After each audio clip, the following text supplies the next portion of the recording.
Is-sitwazzjoni tal-proġett taċ-ċentru tas-saħħa Vincent Moran f'Raħal Ġdid hija li x-xogħol tal-bini huwa lest. L-istess ħafna mit-tagħmir. Madankollu il-Ministru għas-Saħħa Joe Janabela spjega lil TVM News li l-post għadu mhuwiex iċ-ċertifikat. Ħafna mill-equipment, mit-tagħmir li għandu bżonn dan il-proġett huwa lest ukoll. Mhux kollu qiegħed f'postu għas sempliċi raġuni li biex dan it-tagħmir tekniku, tagħmir delikat, jidħol fil-post, il-post irid jiġi ċ-ċertifikat. U aħna hemmhekk fewwaħilna ċertifikati ta' compliance ma ġewx mogħtija lill-FMS, ma ġewx mogħtija lill-Gvern.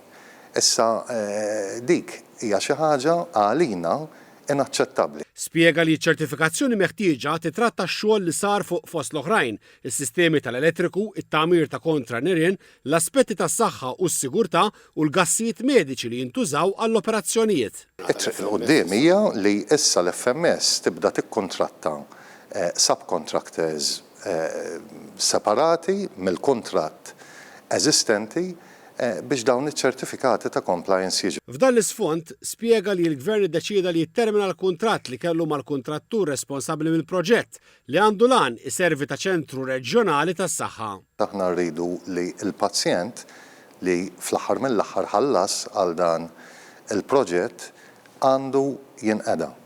Allura rajna li kien hemm diversi timelines, deadlines li ma ġewx onorati skont il-kontratt, skont l-obbligi kontrattwali u wara li ħadna l-pariri li kellna nieħdu, ħadna deċiżjoni determinata li nimxu fuq dawk l-obbligi kontrattwali.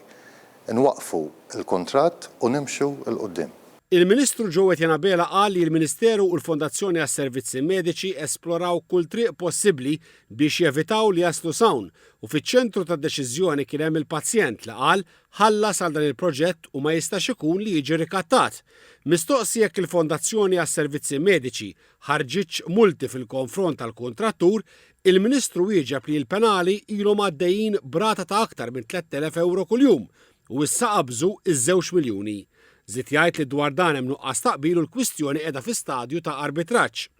Il-Ministru għas-Saħħa qal li l-ewwel priorità tiegħu u tal-Ministeru li jmexxi tibqa' is-saħħa tal-pazjenti u se jkomplu jaħdmu bla qiegħda biex mal-ewwel opportunità dan iċ-ċentru tas-saħħa reġjonali jibda jaqdi lill-komunità u jtejjeb is-servizzi tal-kura tas-saħħa.